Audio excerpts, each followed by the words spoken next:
Baik,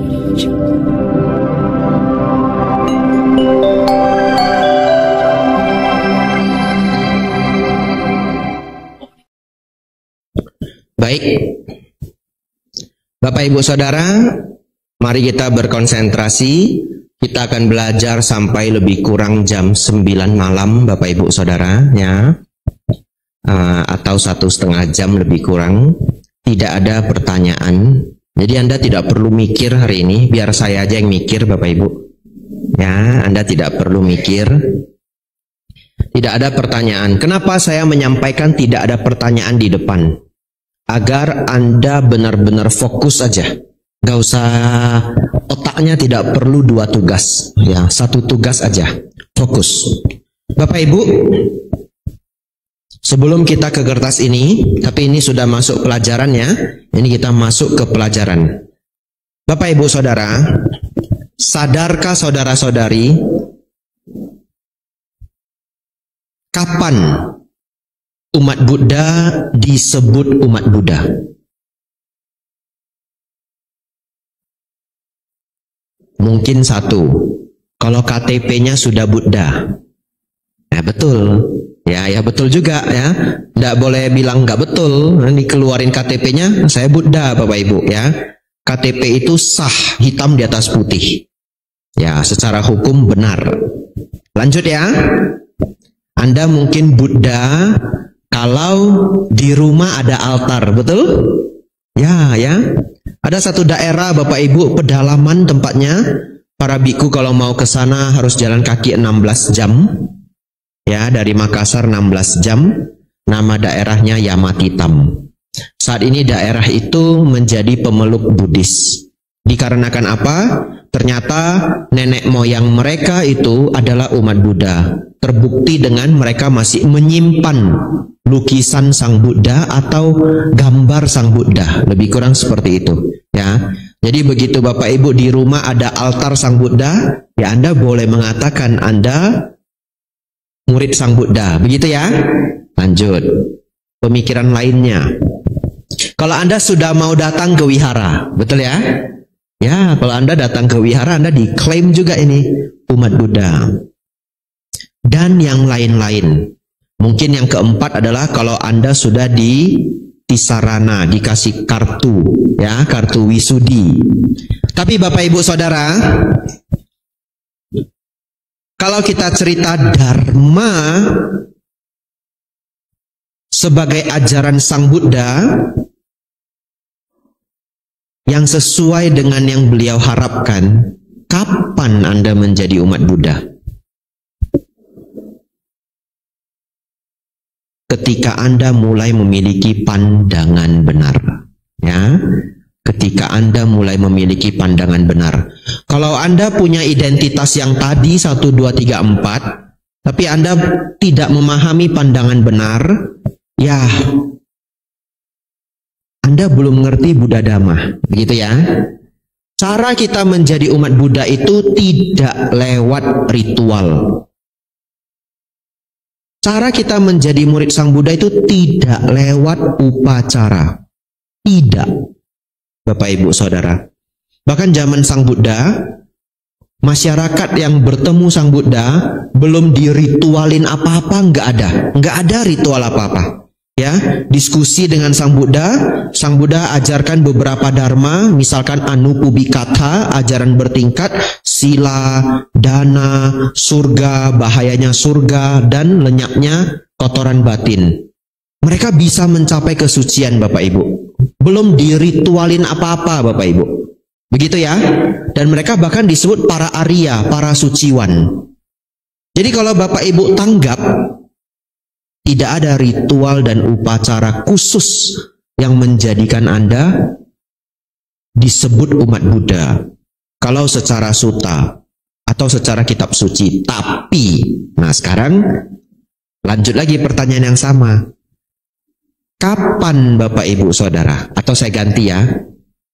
Apa yang menjadi kunci seseorang menjadi umat Buddha? Kunci ya. Ya, kalau tadi bilang ritual A Bante, ritual B Bante, upacara A Bante, upacara B Bante. Bukan. Kuncinya adalah pemahaman. Setuju Bapak Ibu?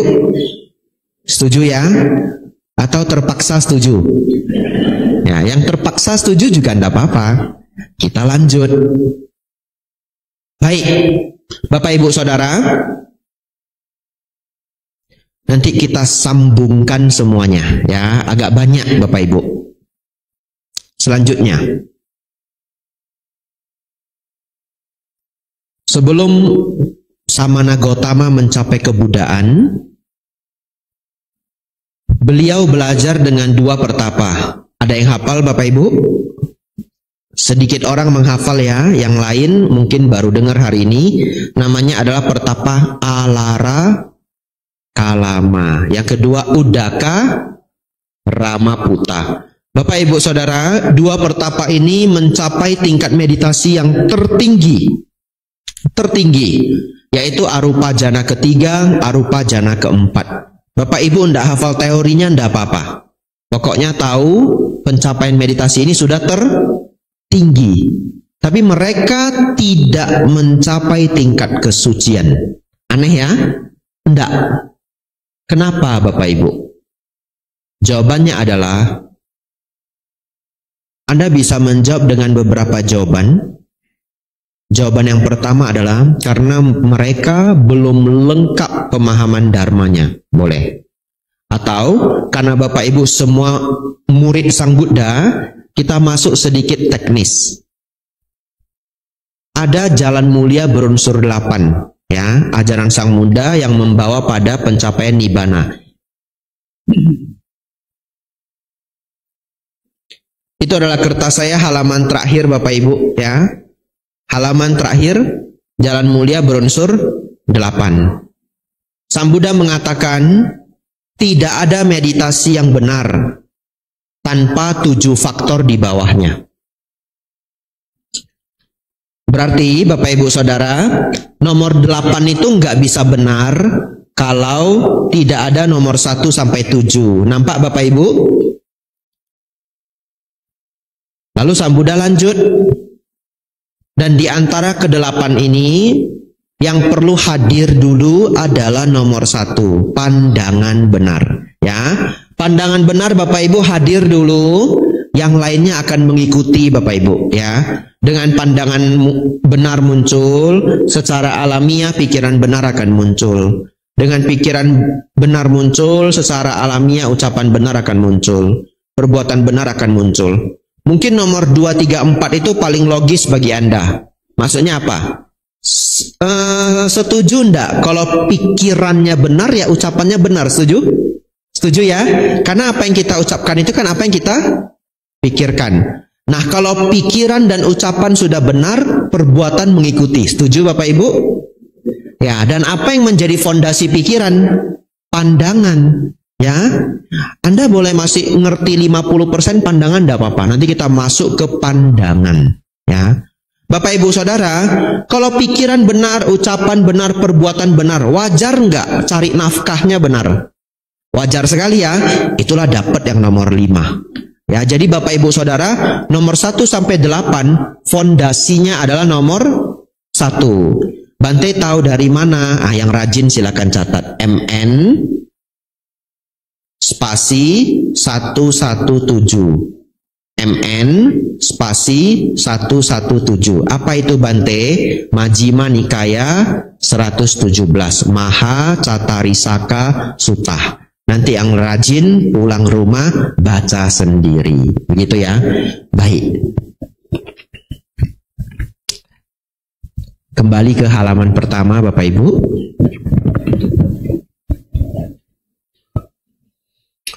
Pertanyaan selanjutnya. Kalau Bapak Ibu menyimak, ini sudah makan tadi Bapak Ibu? Sudah ya, yang belum cuma saya ya. Jadi Bapak Ibu harus lebih semangat dari saya ya. Bapak Ibu Saudara,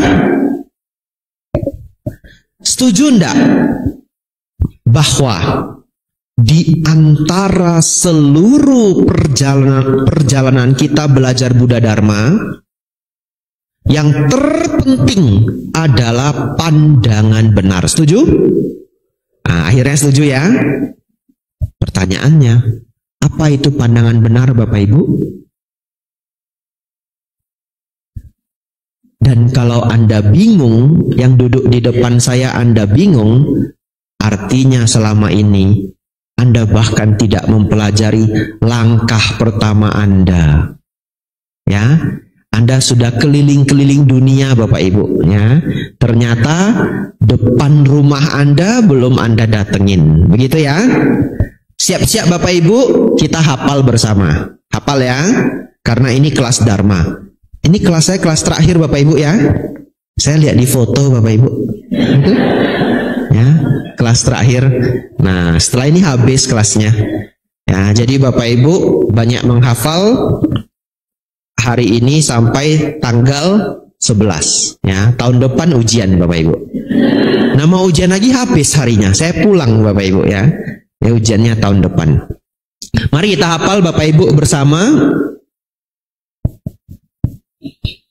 Yang disebut pandangan benar adalah satu, boleh dicatat ya, memahami baik dan buruk.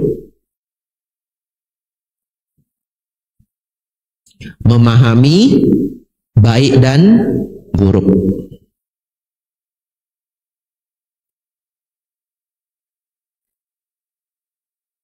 Apa itu baik Bante?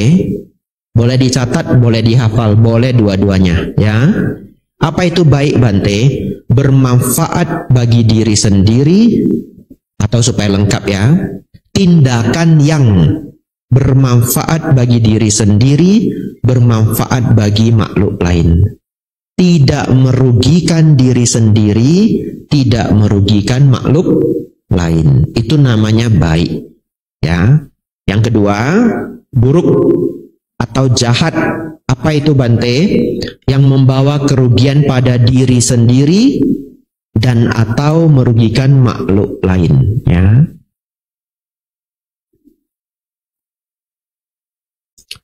Bapak Ibu Saudara, oleh karena itu tidak ada alasan mengatakan Bante, baik itu kan relatif ya. Baik bagi saya kan belum tentu baik bagi dia. Ya, secara dharma Bapak Ibu, Sang Buddha sudah memberikan penjelasan terbaik. Anda tidak bisa, kita bawa kemanapun ini namanya baik. Ya, jadi universal. Universal artinya apa? Mau dibawa kemana aja baik. Ya, contoh, bermanfaat bagi diri sendiri, bermanfaat bagi makhluk lain. Setiap kita mau berucap Bapak Ibu, kita pikirkan ini bermanfaat nggak bagi saya? Bermanfaat nggak bagi orang lain? Merugikan diri saya enggak? Merugikan orang lain enggak? Kalau setiap kali kita mau berucap Bapak Ibu, kita pikirkan 4 syarat ini, mau dibawa kemana aja baik. Setuju Bapak Ibu? Setuju ya? Bertindak juga sama, mau dibawa kemana saja baik. Oleh karena itu baik dalam Dharma itu tidak relatif, tapi universal. Kalau yang relatif Bante, baik, saya kasih yang relatif. Ada seorang anak Bapak Ibu lahir di desa pencuri. Satu desa mencuri Bapak Ibu, mayoritas. Apa maksudnya Bante? Apakah ada seperti ini? Fiksi. Ini fiksi, ya. Tapi yang mirip-mirip mungkin ada. Ya, kadang di beberapa tempat satu desa itu banyak yang jadi pencuri spare part mobil. Ya, ya. Bahkan di beberapa daerah ada penjualan spare part mobil bekas, motor bekas. Biasanya mobil bekas. Dan kita tidak bisa tahu itu memang barang bekas atau juga hasil curian ya. Kecurigaan masyarakat seperti itu, tapi tidak ada bukti. Tapi ini fiksi Bapak Ibu ya. Kita ambil yang fiksi. Kenapa Bante ambil yang fiksi? Supaya aman. Ini direkam. Nah, ya. Kamera segede ini lihat. Nah, 2 lagi ya. Nah, jadi fiksi. Bapak Ibu Saudara, seorang anak lahir di desa pencuri. Dari kecil dia lihat orang tuanya itu nyuri, ya. Kadang pulang bawa aki mobil, kadang pulang bawa ban sebiji. Di Banjarmasin bisa nggak hilang ban sebiji? Bisa ya? Wah, Anda tidak kalah dengan kota Medan ya. Ya, di kota Medan bisa hilang bannya 4 Bapak Ibu. Iya, itu truk atau mobil begitu, tiba-tiba bangun itu bannya udah hilang semua. Diganjal pakai kayu Bapak Ibu. Ya, sama ban serapnya disisain dah. Ya, mungkin kenang-kenangan Bapak Ibu. Ya, kadang bisa hilang semua, hilang bannya, hilang semua, aki juga hilang. Kasihan sekali loh. Ya, Bapak Ibu Saudara, anak kecil ini terbiasa. Dia lihat papanya pulang bawa aki, pulang bawa ban, pulang bawa apa lagi Bapak Ibu? Ah, pinter ya, kaca spion ya. Ini jangan-jangan ada yang pernah ngalamin ini ya. Ya, kaca spion cepat sekali loh hilang ya. Plek gini, hilang loh Bapak Ibu. Dan kalau saya dengar, kalau tidak salah ya, Mercedes-Benz itu plek gitu, 10 juta rupiah loh. Itu bertahun-tahun yang lalu, sekarang mungkin naik harga. Kaca spionnya Mercedes-Benz Bapak Ibu. Ya, 10 atau belasan juta rupiah. Bapak Ibu Saudara, bagaimana anak kecil ini bisa memahami mencuri itu buruk? Betul Bapak Ibu? Nah, dia lahir dengan keadaan seperti itu. Lalu Anda tanya dia, mencuri itu baik atau buruk? Dia jawabnya apa Bapak Ibu? Baik. Kenapa? Karena dia tahu setiap ayahnya pulang bawa aki, artinya ayam goreng. Nah, anak kecil toh? Iya. Kalau ayahnya pulang bawa ban serap gede, namanya apa Bapak Ibu? Bistik ayam. Nah, dia enggak ngerti. Dia enggak ngerti bahwa mencuri itu jahat. Yang dia ngerti, kalau banyak barang terambil, dia bisa bayar uang sekolah. Betul Bapak Ibu? Oleh karena itu Bapak Ibu, baik dalam dharma tidak relatif. Baik dalam dharma universal. Saya sangat ingin Bapak Ibu hafal baik dan buruk ini. Kelihatan sangat sederhana, tapi sangat powerful. Ya, bermanfaat bagi diri sendiri, bermanfaat bagi makhluk lain. Tidak merugikan diri sendiri, tidak merugikan makhluk lain. Kadang saya mengajar lintas agama Bapak Ibu. Kalau saya mengajar lintas agama, saya turunin sedikit. Ya, atau kalau Anda ngobrol sama teman Anda yang beda agama, konsepnya sama, boleh Anda turunin sedikit. Bermanfaat bagi diri sendiri, bermanfaat bagi orang lain. Tidak merugikan diri sendiri, tidak merugikan orang lain. Ya, sudah 10 kali mungkin saya ulang Bapak Ibu ya. Anda mestinya sudah hafal. Kenapa Bante perlu kita hafal? Bapak Ibu tahu, kalau Anda hanya hafal 2 kalimat panjang ini, Anda bahkan tidak mengerti 5 sila, tidak ada sila yang Anda langgar. Betul Bapak Ibu? Ya loh. Ya. Bahkan tidak mengerti 5 sila pun, enggak ada sila yang Anda langgar. Oleh karena itu saya jadi sadar Bapak Ibu, kalimat leluhur-leluhur kita itu sudah benar. Kita yang tidak memahaminya secara luas. Para leluhur kita mengatakan apa? Yang penting jadi orang baik. Iya loh. Yang penting jadi orang baik. Dan ternyata satu kalimat itu, yang penting jadi orang baik, 5 sila lengkap semua. Ya. Nomor 2 Bapak Ibu, syarat pandangan benar. Syarat ya, wajib hafal. Wajib.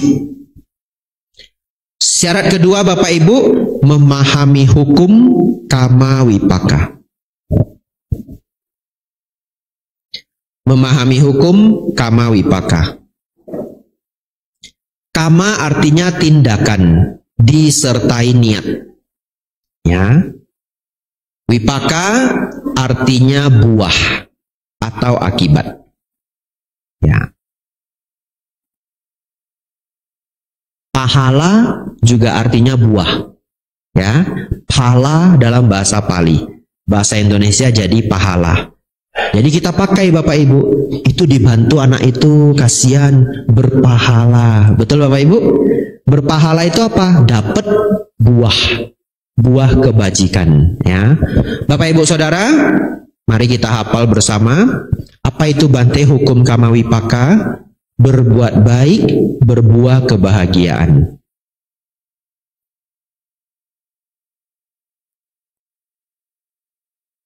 berbuat buruk atau berbuat jahat berbuah penderitaan.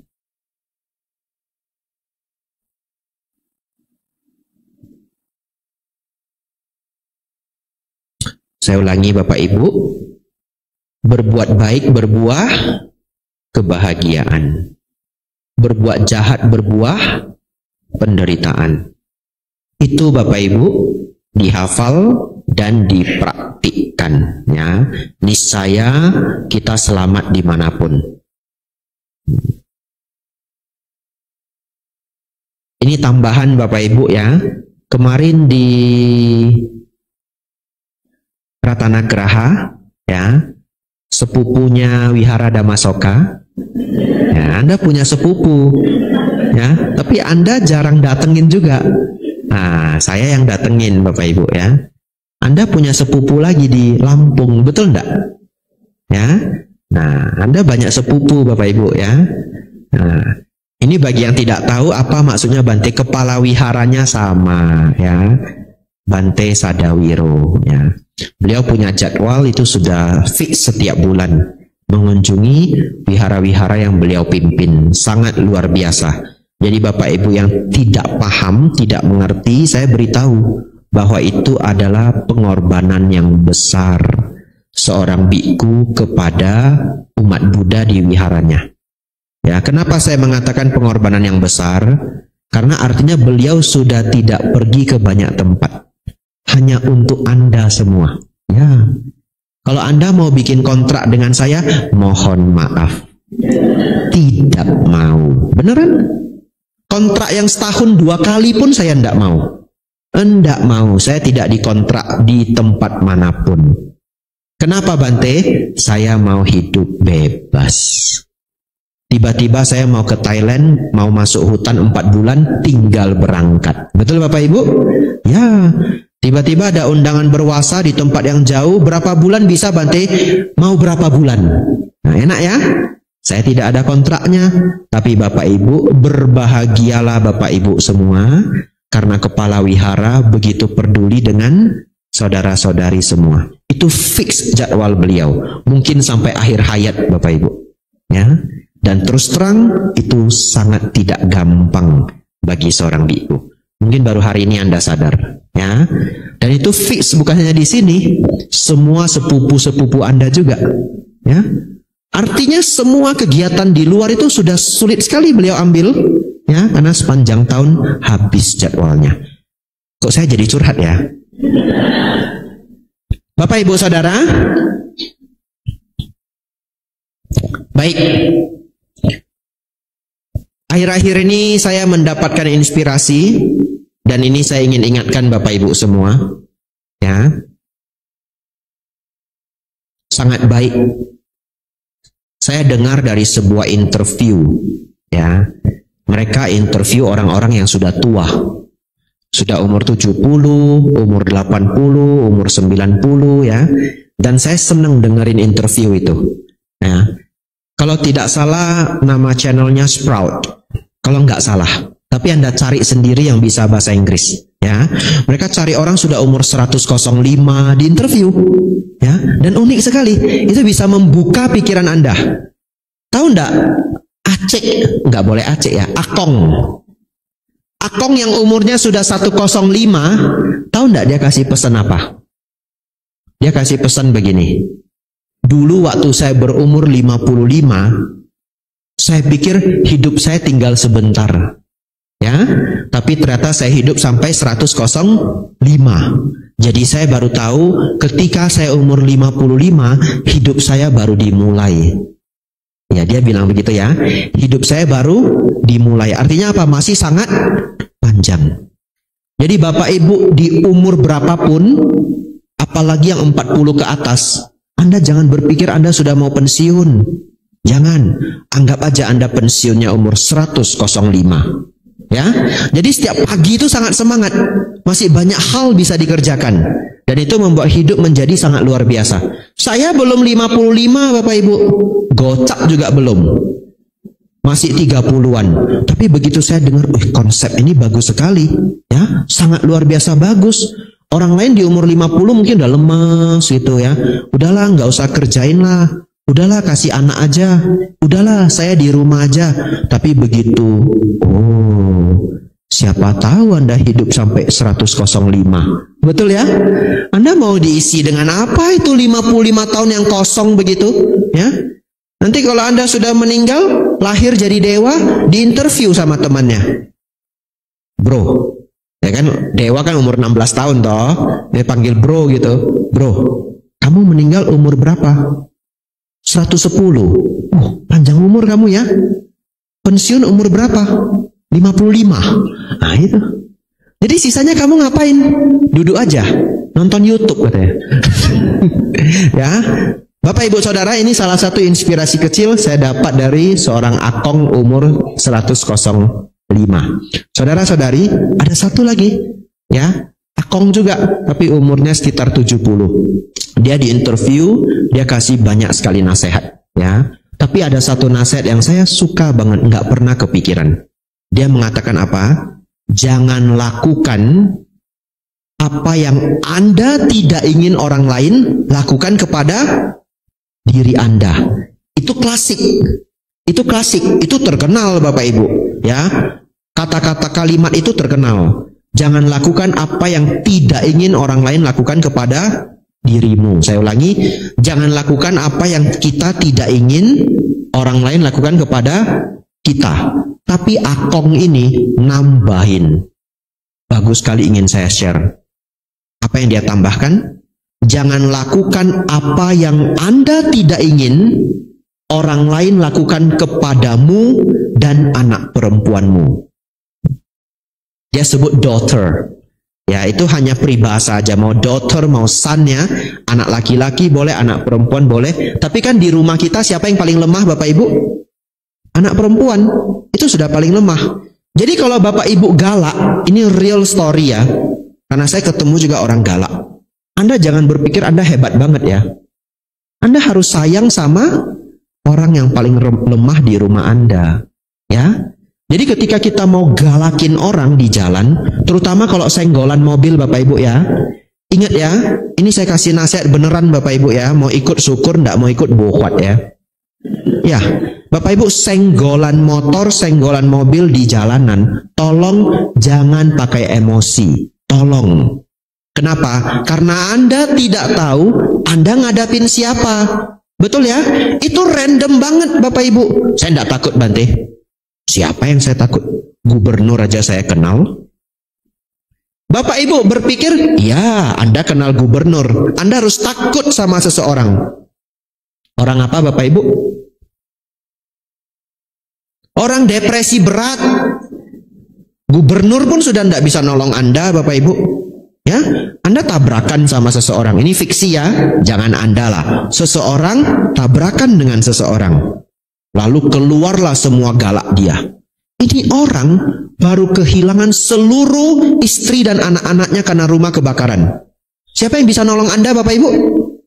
Betapa kepengen dia mati Bapak Ibu. Betul enggak? Lalu Anda bilang, Bapak cari gara-gara dengan saya. Iya. Oh nanti mati Anda. Sudah kepengen dia bilang gitu. Bingung Anda kan? Bingung Anda Bapak Ibu? Ya? Nah, jadi Bapak Ibu saudara-saudari, kalau Anda di jalan, tolong jangan pakai emosi. Kalau orangnya yang salah, omongkan baik-baik, minta ganti rugi, omongkan baik-baik, ya. Ada jalur hukum, ada jalur kekeluargaan, ada jalur damai, silahkan Anda gunakan yang terbaik. Saudara-saudari, itu juga salah satu pengingat kita akan hukum kamah. Apa yang kita lakukan bisa balik ke kita. Kita ingat nasihat akong itu, lalu kita maju. Bapak Ibu Saudara, jangan lakukan apa yang kita tidak ingin orang lain lakukan kepadaku dan anak perempuanku. Peribahasa, saya tidak punya anak. Ya, lanjut Bapak Ibu.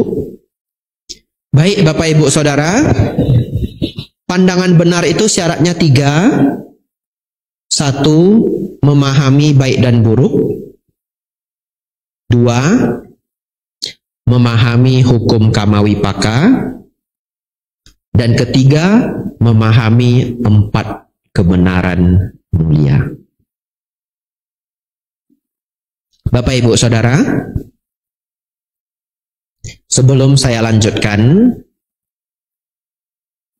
ingin saya sampaikan, memang ini adalah perjumpaan pertama kita, ya. Di wihara lain Bapak Ibu, di setiap provinsi yang saya datangi, biasanya perjumpaan pertama itu tidak pernah berat seperti ini. Tidak pernah. Ya, saya ajak bercanda, kita cerita hantu, kita cerita dewa, ya betul. Ya, cerita orang sakit jiwa, ya, cerita kehidupan orang, kepo-kepo sedikit. Seru Bapak Ibu. Ya, tapi Bapak Ibu, wihara Anda itu sudah terlalu terkenal. Ya, wihara Dhammasoka. Betul ya?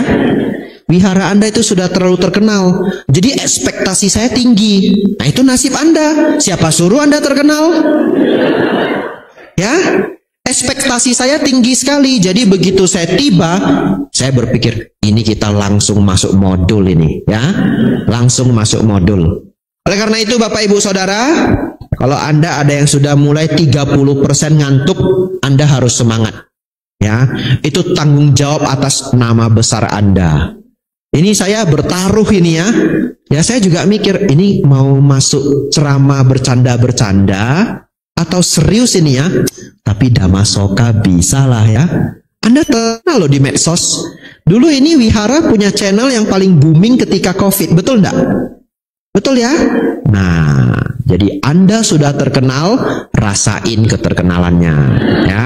Ada beban moralnya kalau terkenal, ya. Iya.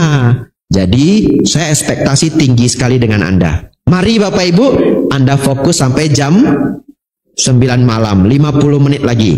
Mari kita masuk kertas Bapak Ibu, saya bacakan, Bapak Ibu konsentrasi, ya. Pusat dari keseluruhan ajaran Sang Buddha adalah 4 kebenaran mulia, Cattari Arya Satsa. Jika seseorang dapat memahami 4 kebenaran mulia ini, maka seseorang dapat memahami Buddhisme. Sang Buddha mendefinisikan kebenaran mulia yang pertama seperti ini. Silakan digarisbawahi Bapak Ibu. Kalau yang membawa pennya, yang tidak enggak apa-apa. Jika seseorang dapat memahami 4 kebenaran mulia ini, maka seseorang dapat memahami Buddhisme. Sepenting itulah ajaran ini Bapak Ibu, ya. Oleh karena itu Bapak Ibu Saudara, daripada Bapak Ibu masuk ke 10 pelajaran lain tapi belum dapat basicnya, sayang. Mending Anda ambil basic ini, lalu nanti Anda bisa belajar yang lainnya. Nomor 1 Bapak Ibu, kebenaran mulia yang pertama. Dan apakah kebenaran mulia mengenai dukkha? Dukkha Arya Satsa.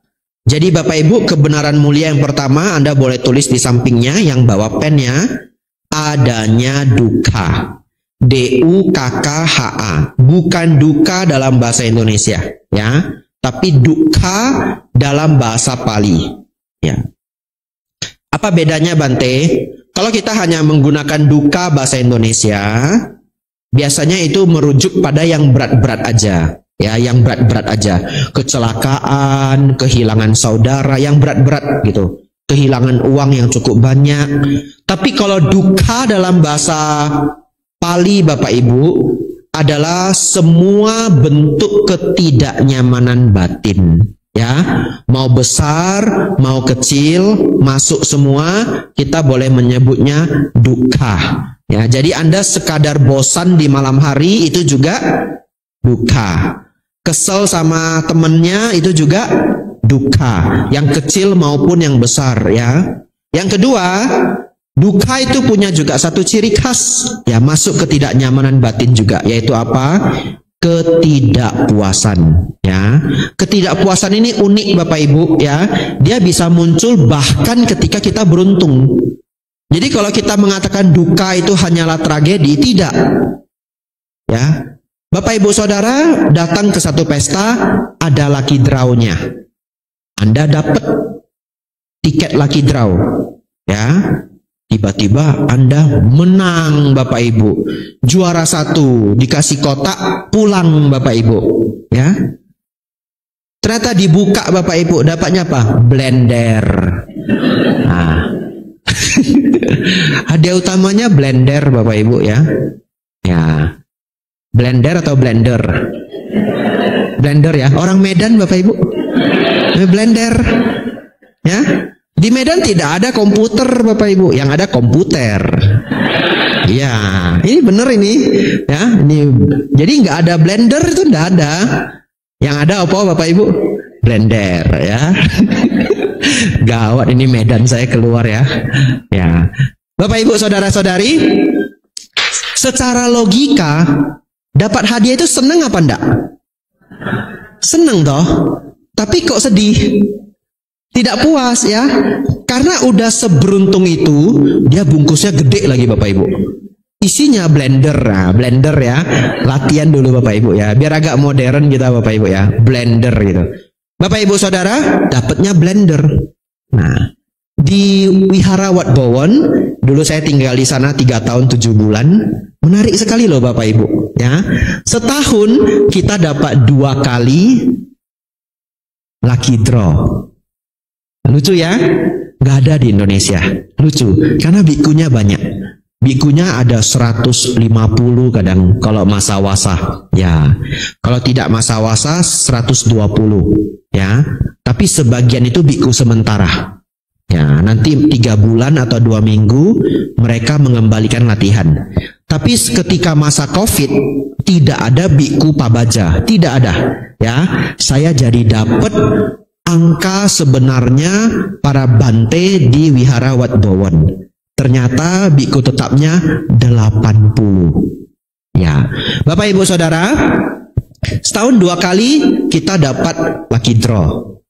Kalau nggak salah bahasa Thai namanya cap calak. Ya, cap calak. Itu bahasa Thainya. Nggak apa-apa, nggak usah dihafal Bapak Ibu.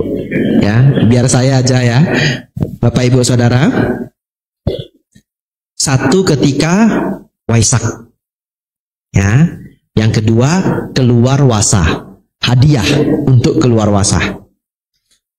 Hadiahnya itu beneran setiap orang dapat. Nah, itu lucunya. Semua bante dapat hadiah. Lucu ya? Ya. Jadi Bapak Ibu Saudara, selesai doa keluar wasa, kita ritual upacara keluar wasa. Nah, semua ambil nomor. Beneran. Lalu kadangkala mereka udah males bagiin nomor. Udah males bagiin nomor, jadi bagaimana? Ambil, silakan ambil aja. Ya, kenapa? Karena kan bikunya 100, katakanlah 150. Ya, bante yang tua itu sudah nggak kepengen ambil. Karena keserakahannya sudah sangat berkurang. Ya, yang pengen ngambil siapa? Biku pabaja, betul ya? Karena mereka baru jadi biku sebulan 2 bulan, seru gitu. Mereka mau ngambil dulu. Kalau saya tahun pertama pengen ngambil juga. Ya, belum pernah ngerasain toh. Anda tahu enggak? Lucunya Bapak Ibu, kita semua kena prank Bapak Ibu. Ini kan kado dibungkus-bungkusin gede banyak itu di depan Uposatha. Banyak. Sekarang Anda bayangkan Anda jadi pabajita barunya itu, trainer barunya itu, begitu ya, trainee baru latihan.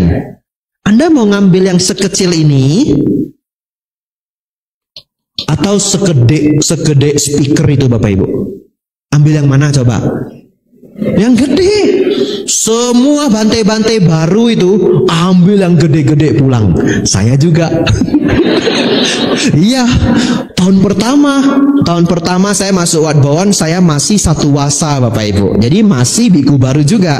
Sekarang saya 8 wasa. Baru 1 wasa. Wah, cari. Lalu saya punya pemikiran, cari yang kertas kadonya bagus. Ya, pengharapannya seimbang dengan isinya. Ya, nah bante-bante yang tua mereka ngobrol, seru Bapak Ibu. Aulei, ambil. Leak lei, pilih, kata bante gitu ya. Yang tua semua nunggu gitu. Kita lihat, targetin itu. Ambil. Saya ambil Bapak Ibu, gede. Ya, pulanglah. Setelah pulang, kita punya grup orang Thai pakai Line Bapak Ibu, nggak pakai WhatsApp. Ya, orang Thai pakai lain. Ada grup namanya Nawaka Bhikkhu. Ini bahasa Thai, Nawaka Bhikkhu. Bhikkhu Nawaka. Apa itu Bhikkhu Nawaka, Bapak Ibu?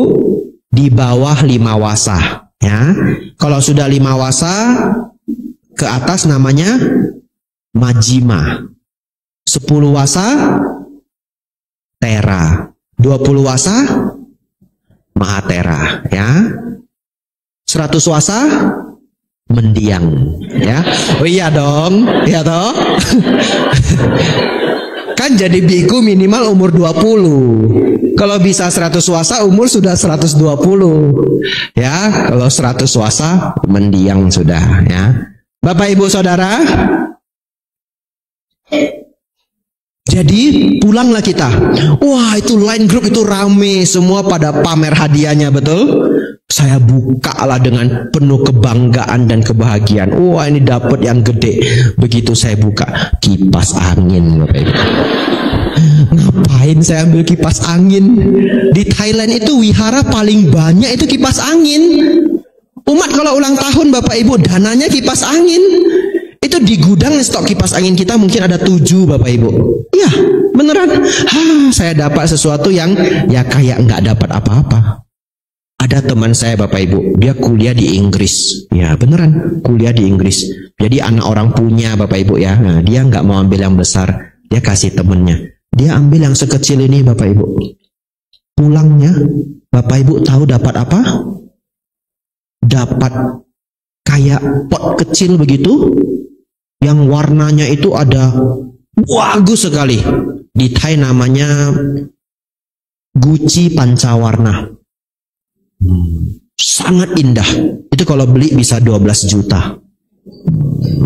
Ini yang kecil ini, ya. Nanti gara-gara saya ada lucky draw seperti ini, Anda ambil yang kecil. Nah, pulang, wah ini Gucci 5 warna begitu ya. Nah, buka tempat tisu. Nah ini ya, nasib Anda ya. Bapak Ibu Saudara, ada orang ambil yang lebih kecil lagi. Ada yang ambil lebih kecil lagi. Dibuka Bapak Ibu, prakrang. Orang Thai paling senang dapat prakrang. Apa itu prakrang, Bante? Amulet. Tahu? Amulet-amulet Buddha itu, tapi yang bagus, yang sangat bagus ya. Dan itu tidak ada harganya. Maksudnya apa? Tidak bisa dihargain. Karena kadang-kala nggak ada lagi, cuma sedikit model. Dan dapat langsung dari Bante senior. Ya, kalau di Thailand, prakrang itu kayak keris Bapak Ibu, sangat dihargai dan ada pelelangannya. Ya, bahkan pernah ada prakrang itu yang terjual sampai kalau dirupiahkan sekitar 32 miliar. Ya, ini kisah nyata. Ya, jadi Anda yang pernah ke Thailand, pernah sekolah di Thailand pasti langsung tahu maksud saya. Orang Thai senang sekali. Beberapa dipakai di sini, betul ya? Beberapa dikotain. Namanya prakrang. Di sini kita sebut amulet. Ada yang dapat prakrang bagus-bagus dan orang Thai sangat senang. Mereka koleksi. Lanjut Bapak Ibu Saudara ya. Baik. Jadi kita sudah menjelaskan duka. Duka dalam bahasa Pali itu penderitaan dan ketidakpuasan. Penderitaan dan ketidakpuasan ya. Tetapi lebih luas daripada itu lagi. Mari kita baca dengan lengkap seluas apa. Dan apakah kebenaran mulia mengenai duka? Duka Arya Satsa. Kelahiran adalah penderitaan. Menua adalah penderitaan. Kesakitan adalah penderitaan. Kematian adalah penderitaan. Kesedihan adalah penderitaan. Ratap tangis adalah penderitaan. Rasa sakit, duka cita, dan keputusasaan adalah penderitaan. Berpisah dengan yang dicintai adalah penderitaan. Berkumpul dengan yang tidak disukai adalah penderitaan. Sang Buddha merujuk pada penderitaan fisik dan penderitaan batin ya.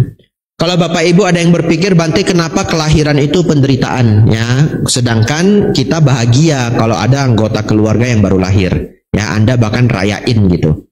Kenapa? Baik, ada dua hal yang bisa Anda lihat. Yang pertama, ketika anak bayi itu lahir, nangis atau tertawa Bapak Ibu? Nangis ya. Bahkan dia lahir aja dia sudah nggak nyaman Bapak Ibu ya.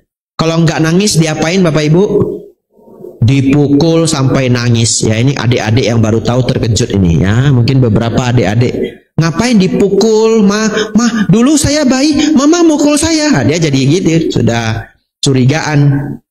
Dipukul supaya apa Bapak Ibu? Paru-parunya aktif ya. Ya, dipukul supaya paru-parunya aktif ya. Jadi dia nangis, paru-parunya ngembang ya. Hiduplah dia. Kalau dia lahir tidak nangis, berarti paru-parunya belum aktif ya. Bapak Ibu Saudara, yang kedua, begitu kita lahir, kita punya badan, dan badan ini berat. Badan ini ada penderitaannya ya. Minimal pernah sakit perut. Nah, itulah resiko punya badan ya. Minimal pernah sakit perut. Tapi kalau sakit gigi belum tentu. Ya, saya sudah survei di banyak provinsi. Setiap saya tanya, siapa yang belum pernah sakit gigi? Selalu ada yang 2 orang, 3 orang ya di setiap provinsi. Anda pasti ada yang baru tahu, ada manusia yang belum pernah sakit gigi. Ya, mungkin ada beberapa orang baru dengar konsep ini ya. Dan Anda berpikir ini mitos. Kita coba di Banjarmasin ya. Bapak Ibu Saudara, bantu saya ya. Siapa yang seumur hidup belum pernah sakit gigi? 3 orang, 4 orang, 5 ya. Iya, luar biasa. Karma baik Anda sungguh besar Bapak Ibu ya. Anda tidak tahu sakitnya sakit gigi ya. Itu lebih sakit dari sakit hati Bapak Ibu. Bener loh itu, betul ya. Orang yang pernah sakit gigi parah itu ngerti. Aduh, sakitnya itu sampai jantung hati Bapak Ibu ya. Saya waktu kecil sering sakit gigi karena saya suka makan snack. Ya, jadi itu menjadi trauma Bapak Ibu Saudara. Ada 5 orang ini tidak pernah sakit gigi. Wah, ini calon dewa ini ya. Kebajikannya besar sekali ya. Bagi yang tidak pernah sakit gigi tadi, pertahankan prestasinya ya. Banyak berbuat kebajikan. Anda dulu pasti tidak melanggar sila Anda. Iya. Teman Anda mancing, ayo mancing, ikannya besar-besar. Enggak, kamu aja. Kenapa? Nanti saya sakit gigi. Nah, saya bertekad di kehidupan yang akan datang, saya tidak akan sakit gigi ya. Selamat. 5 orang Bapak Ibu ya. Bapak Ibu Saudara, tapi begitu kita lahir, kita punya badan minimal sakit perut. Kalau sakit perut nggak usah ditanya. Semua pernah. Ya, kita lanjut Bapak Ibu Saudara. Sang Buddha merujuk pada penderitaan fisik dan penderitaan batin.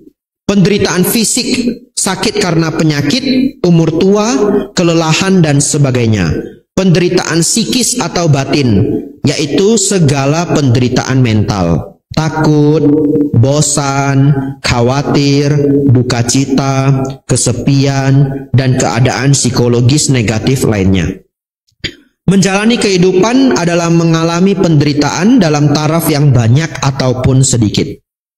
Sang Buddha tidak menyangkal akan keberadaan kesenangan dan kebahagiaan. Bapak Ibu Saudara, bagi yang bawa pen, silakan diberi tanda kalimat ini ya. Mau dilingkari boleh, mau dikasih bintang ya boleh. Ingat Bapak Ibu Saudara, Sang Buddha tidak pernah menyangkal keberadaan kebahagiaan. Jadi umat Buddha tolong ya, jangan berpikir sebagai umat Buddha tidak boleh berbahagia ya. Selalu sedih hidupnya, hidup sederhana sekali, semua kebahagiaan gak mau dialamin. Tidak seperti itu ya. Umat Buddha mencari kebahagiaan sejati ya. Yang perlu dihati-hatiin itu adalah kemelekatan. Tetapi memiliki keseharian yang bahagia itu ya sungguh baik, betul ya. Keluarga harmonis, kumpul keluarga happy, pergi makan bersama, makanan favorit, begitu. Apakah keliru makan makanan favorit? Tidak, itu adalah hasil kerja keras Anda. Kecuali Anda jadi biku, Anda tidak boleh request ya. Kenapa? Latihan ya, latihan diri. Nah, karena pelan-pelan ketergantungan pada apa yang kita inginkan itu melemah dan melemah. Buktinya, Bapak Ibu pasti pernah konflik karena milih makanan. Pernah? Ya, kadang mau makan apa aja bingung. Bukan konflik sama orang lain aja, kadang konflik sama diri sendiri. Mikir mau makan apa 1 jam Bapak Ibu. Ya, nah kalau 3 orang coba, kadang konflik. Yang satu mau mie pangsit, satu mau pizza, satu mau martabak. Nah berantem lah. Ya, yang kuat yang menang Bapak Ibu. Yang menang siapa Bapak Ibu? Yang bayar. Betul ya? Iya, yang menang yang bayar. Yang nggak bayar pasrah ya. Bapak Ibu Saudara, tapi kalau kita ikut pabaja, ikut retreat ya, retreat meditasi, Anda nggak bisa milih dikasih apa makan apa. Sangat luar biasa loh Bapak Ibu. Anda sudah ikut retreat 5 hari, apalagi pabaja 2 minggu. Anda jadi ngerti. Kalau kita nggak milih, ya enak juga. Betul ya? Ya, kalau kita nerimo, ya enak juga. Kadang-kala keluar menu yang biasanya saya nggak mau makan sayur itu. Misalkan begitu ya. Ini biasanya saya nggak mau makan. Ini sayur yang paling tidak saya sukai. Ya, tapi karena ikut pabaja, makan nggak Bapak Ibu? Makan. Kenapa Bapak Ibu? Lapar Bapak Ibu. Kan enggak makan malam. Betul ya? Lapar sudah. Dapatnya cuma itu. Sayurnya 3 macam biasanya kalau di Wiara Mendut. Ya makan. Tapi itu bisa jadi inspirasi. Karena lapar jadi enak. Iya lalu jadi tahu. Rupanya buncis itu enak ya. Saya selama ini nggak bisa makan buncis loh. Buncis enak ya. Oh rupanya buncis di Jawa Tengah itu lebih enak dari di Medan. Pemikiran kita begitu, tapi bukan. Itu karena lapar. Dan setelah itu kita jadi bisa makan buncis. Ini beneran Bapak Ibu. Ya, ada orang dia tidak suka tempe, tapi dia ikut pabaja. Tidak berani nolak. Nggak berani bilang, Bante boleh ganti tahu ndak? Nggak ada. Adanya cuma tempe, mau gimana lagi? Ya. Lalu menu hari itu apa? Bukan menu ya, menu. Ya. Menunya apa? Sup, tempe, kerupuk. Udah. Nggak mau makan tempenya. Nggak ada protein. Betul ya? Ya udah. Tempe, sup, kerupuk. Ya, makan juga. Rupanya tempe enak juga loh. Nah, jadi inspirasi baru. Bapak Ibu, itulah latihan yang mengurangi ketergantungan kita pada apa yang kita sukai. Lanjut Bapak Ibu Saudara. Saya tinggal setengah jam Bapak Ibu ya, mungkin 40 menit. Dan 4 kebenaran mulia ini harus dipelajari berpasangan. Ya, harus dipelajari berpasangan supaya paham bulat. Jadi kita harus belajar kebenaran 1 dan 2 pasangan. Besok kita belajar 3 dan 4 ya. Jadi kita agak buru-buru agar saya masuk ke nomor 2. Sang Buddha hanya berusaha membawa perhatian kita pada fakta yang jelas bahwa penderitaan adalah bagian dari kehidupan kita seutuhnya ya. Kendatipun manusia pada umumnya telah berusaha untuk menghindari penderitaan dan mendapatkan kebahagiaan, namun masih jarang yang merasa telah menemukan kepuasan dan kebahagiaan internal dari dalam diri. Sang Buddha adalah dokter yang penuh cinta kasih yang telah menunjukkan kepada seluruh umat manusia bagaimana cara untuk mengatasi penderitaan, rasa sakit, kematian, dan kelahiran ulang, dan bagaimana mencapai kebahagiaan nibbana. Dari sini kita dapat melihat bahwa ajaran Sang Buddha sangat berdasarkan kebenaran, satsa. Penderitaan yang dijelaskan oleh Sang Buddha bukanlah kepercayaan semata, bukan hal yang dipaksa agar kita percaya, namun benar-benar adalah kebenaran yang telah kita semua jalani selama ini. Oleh karena itu, ajaran Sang Buddha dikenal sebagai ajaran yang berdasarkan pada kebenaran atau fakta, bukan merupakan ajaran yang dipaksakan untuk dipercayai.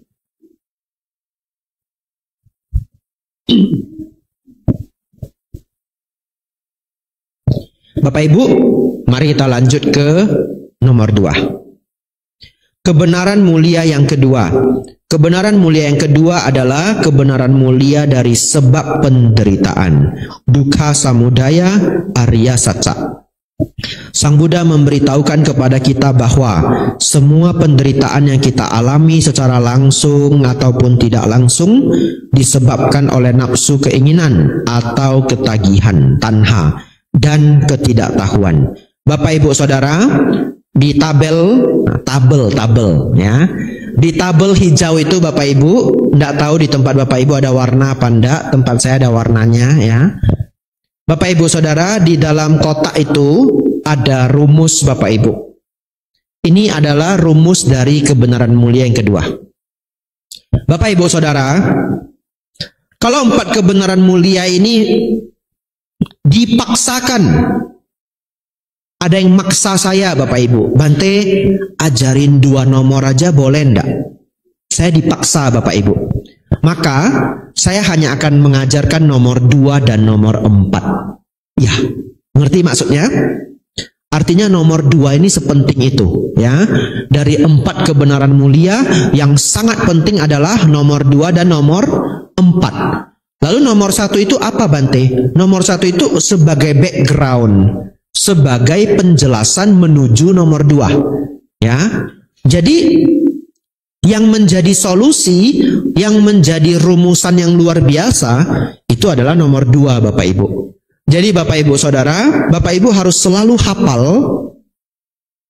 tanha tamba awija adalah penderitaan. Ada di sana? Ada ya, bahasa Indonesianya, nafsu keinginan ditambah ketidaktahuan adalah penderitaan. Saya ulangi ya, nafsu keinginan ditambah ketidaktahuan adalah penderitaan. Selesai. Anda pasti tidak tahu, sebagian dari Anda belum tahu, belum ngeh, belum dapat sepenting apa rumusan ini ya, sepenting apa rumusan ini. Mari kita lihat dalam kehidupan sehari-hari. Bapak Ibu Saudara, bayangkan Anda punya tetangga, dia barbeque Bapak Ibu 3 hari berturut-turut. Anda aja udah mulai kesel karena ribut ya toh? Tapi dia cerita saudaranya dari jauh datang, ya sudahlah, kita legowo, ya udahlah, apa boleh buat, sabar ya. Agak ribut 3 hari. Hari terakhir Bapak Ibu, dia buang sisa kulit udang Bapak Ibu di depan rumah Anda, 1 karung Bapak Ibu. Nah, sebesar itulah pestanya Bapak Ibu ya. Kulit udangnya sudah mulai beraroma juga. Kesel enggak Bapak Ibu? Kesel ya? Ya, kesel Bapak Ibu. Kalau yang belum kesel itu kemungkinannya 2. Anda belum meresapi cerita saya. Nah, diresapi dulu. Sudah 72 jam ribut, betul ya? Parkir susah, banyak orang, apa ribut. Ya, Grab manggil terus, contoh ya. Ya, Anda resapi dulu itu. Biar makin kesel Bapak Ibu. Ya. Dibuang Bapak Ibu sampah di depan rumah Anda. Atau kalau Anda masih ada yang belum kesel, selamat. Mungkin Anda calon biku Bapak Ibu. Ya, ikut saya ke Wihara Mendut ya. Sudah berbakat Anda ya. Bapak Ibu Saudara, kesel? Nah, lupa sama rumusnya toh? Yang membuat Anda menderita siapa? Tetangga Bante. Itu tetangga Bante, aneh Bante, tidak punya perasaan, tidak punya hati nurani Bante. Kalau bahasa Palinya tidak ada meta karuna. 3 hari saya sabar Bante, dibuang Bante sampahnya depan rumah saya. Saya jadi budaknya Bante gitu ya. Apalagi kalau saya kompor gas Bapak Ibu, tahu kompor gas ya, saya tambahin, bapak itu direndahkan, wah tambah itu, ya itu musawadah itu Bapak Ibu, ngadu domba, betul ya? Enggak boleh begitu, itu jahat itu. Wah, kalau di luar negeri sudah ditangkap dia itu. Iya makanya Bante, ya gitu saya tak tambahin lagi. Tapi sesungguhnya secara dharma, siapa yang membuat kita marah Bapak Ibu? Diri sendiri. Penyebabnya apa? Tanha dan awija. Ini kata Bante Utamo, bagus sekali. Sesungguhnya semua yang di luar itu netral, ya. Dan yang membuat makna, yang meresponnya menjadi marah, menjadi kesel, gelisah adalah diri sendiri. Semua yang di luar itu netral. Saya kasih bukti. Kalau kita masih umur 10 tahun Bapak Ibu, diejek temen, marah enggak? Umumnya marah, ya. Gendut. Nah, misalkan saya gendut ya. Ya saya berkorban lah demi Anda Bapak Ibu ya. Pasrah lah saya sudah ya. Nggak mungkin saya ambil Anda jadi contohnya, kan nggak mungkin ya. Tapi dulu saya kurus Bapak Ibu. Beneran. Ya, Anda nggak percaya. Keluarkan slide-nya. After before ya. Ya, saya waktu kecil dipanggil ayam kampung Bapak Ibu. Beneran, caike bahasa Hokkiennya. Dipanggil ayam kampung saking kurusnya. Setiap keluar, caike, mau kemana? Iya bener. Lalu balas dendam saya Bapak Ibu. Nah, gemuk saya. Kelas 5 SD saya tiba-tiba gemuk. Tidak pernah kurus lagi. Nyesal juga saya ya. Mending saya ayam kampung, enggak apa-apa ya. Tapi kalau Anda penasaran, Bante kok bisa jadi gemuk? Dulu saya latihan bulu tangkis Bapak Ibu. Sangat berat ya. Gurunya sangat sayang ke saya sangat berpotensi, tapi saya nggak ngerti karena saya masih kecil. Ya, dia sering ngukum saya. Setiap terlambat lari tambah 10 kali. Padahal karena dia menganggap saya sangat potensial, ingin jadiin saya jadi atlet. Tapi kita masih kecil kan nggak ngerti ya. Akhirnya terlalu berat latihan saya dibanding teman-teman saya yang seumur.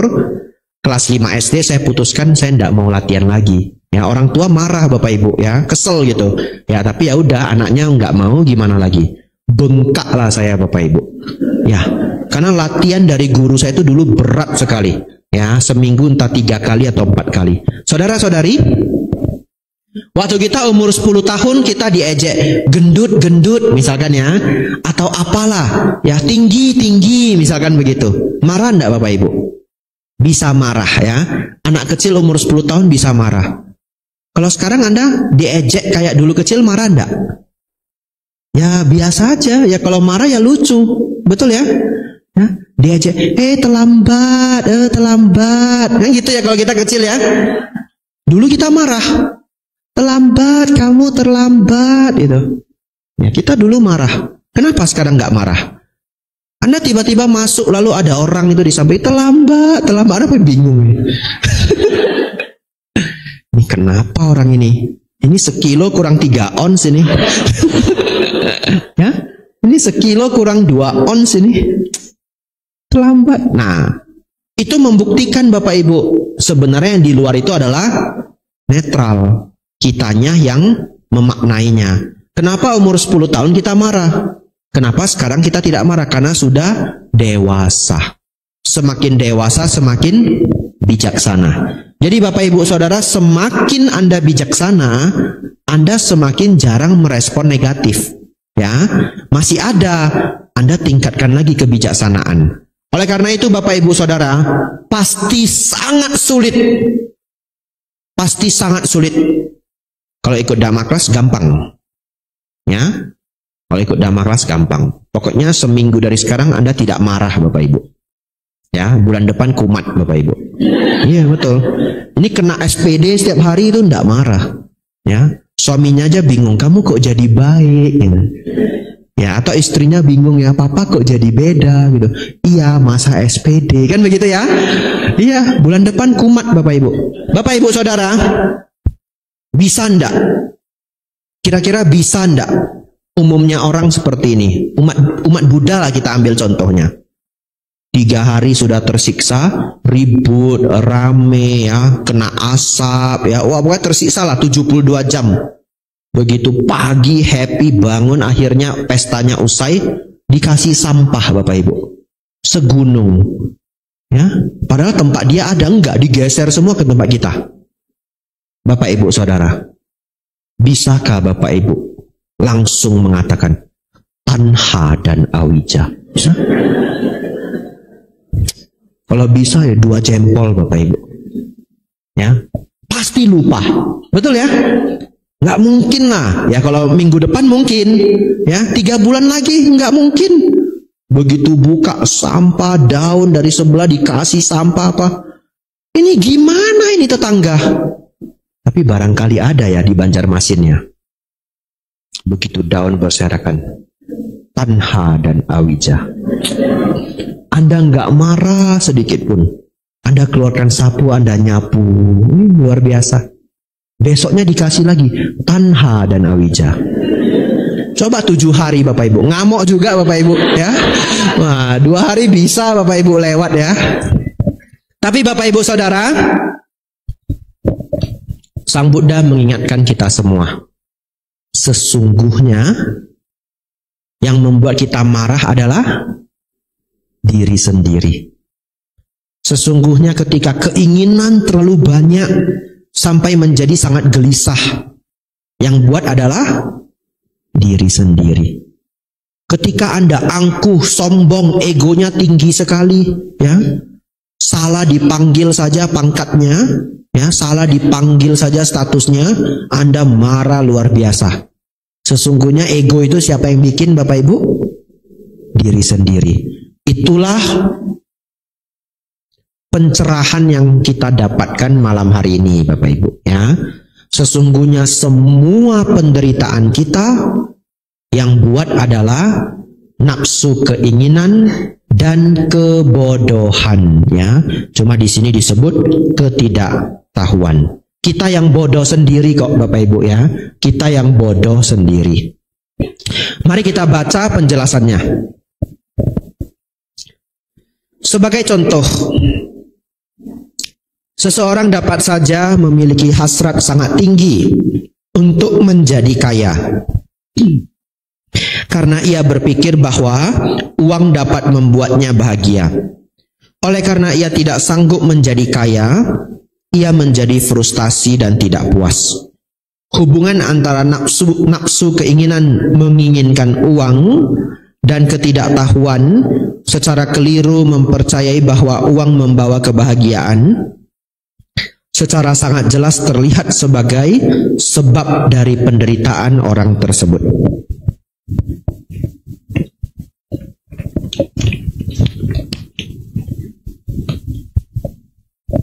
Ini aktor Bapak Ibu ya, sangat terkenal, aktor Hollywood, terkenal sedunia, namanya Jim Carrey Bapak Ibu ya. Dia pernah mengatakan begini, saya pikir setiap orang harus menjadi kaya dan terkenal dan melakukan segala sesuatu yang mereka impikan, sehingga mereka dapat melihat bahwa itu bukanlah jawabannya. Apa artinya Bapak Ibu? Dia dari nol Bapak Ibu ya. Jim Carrey ini dulu tidak kaya, dari nol. Dia berjuang jadi komedian, jadi aktor ya. Saking kepengen kaya Bapak Ibu, dia pernah ambil cek kosong, dia tulis sendiri nama dia tulis sendiri 10 juta dolar ya, buat impian Bapak Ibu ya, buat impian. Taruh di dompet dia. Bapak Ibu Saudara, ini testimoni dari dia sendiri Bapak Ibu. Ternyata ketika dia sudah punya semuanya, duit dia sudah puluhan juta dolar mungkin, ya, karena dia tembus akhirnya yang ada di dompetnya, 10 juta dolar dia tembus Bapak Ibu ya, dan itu sudah lama sekali. Kalau 10 juta dolar hari ini aja sudah hampir 170 miliar, betul enggak? Ya, enggak tahu dolar hari ini berapa Bapak Ibu ya. Ya, 170 miliar lebih kurang, sebanyak itu. Itu uang dulu lagi. Bapak Ibu Saudara, dia terkenal, sukses, uang banyak, tapi dia jadi sadar. Ternyata dia juga tidak setiap detiknya, tidak setiap menitnya bahagia. Ngerti? Ya. Padahal dulu dia berpikir kalau saya sudah seperti itu, maka betapa bahagianya saya. Kenapa Bapak Ibu Saudara? Karena satu, semua kesenangan duniawi itu Membiasa. Itu yang pertama. Membiasa. Yang kedua, tidak terpuaskan. Ya. Jadi Bapak Ibu tidak usah jauh-jauh. Contoh yang simpel saja. Kalau Bapak Ibu pernah punya motor atau mobil impian, terus dapat, seneng nggak Bapak Ibu? Seneng ya? Ya. Seminggu Bapak Ibu diliatin, tidak berkedip Bapak Ibu. Ya, saking senengnya. Belum kotor sudah dilap, betul enggak? Ya, belum kotor sudah dilap, itu saking senengnya. Pertanyaan saya. Setelah 1,5 tahun, apakah senangnya sama dengan minggu pertama? Tidak, ya. Setelah 1,5 tahun, ya jadi biasa-biasa saja. Bagaimana supaya dapat kebahagiaan sebulan pertama itu lagi? Beli baru ya. Beli barunya harus naik level lagi, betul enggak? Ya. Kalau dulu Avanza harus ganti Bapak Ibu. Innova Reborn. Dipandangin lagi. Wah, bagus ya mobilnya. Hebat memang saya. Betul? Ini kira-kira, saya kan enggak punya Bapak Ibu. Ini kira-kira toh ya. Ya. Lewat lagi 3-4 tahun, pengen lagi perasaan yang sama, harus naik level lagi. Fortuner, betul? Fortuner udah nggak bisa Bante, sudah mati rasa. Land Cruiser, nah kredit 15 tahun, nah contoh. Contoh ya Bapak Ibu ya, senang dipandang-pandangin. Itulah kutukan kita sebagai manusia Bapak Ibu ya. Kutukannya apa? Tidak terpuaskan. Itu ganggu kita enggak Bapak Ibu? Duka enggak? Itu tanha. Ditambah awija.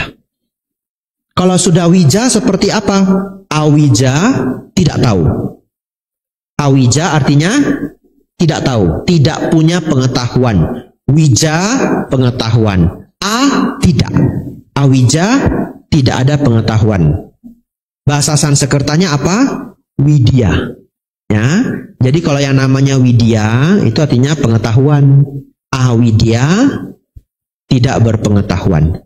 Pengetahuannya apa? Pengetahuan dharma. Jadi kalau Bapak Ibu sudah ikut kelas seperti ini, Bapak Ibu sudah tahu kita punya kutukan. Kutukan kita apa? Tidak pernah terpuaskan. Karena tidak pernah puas, keinginan selalu muncul.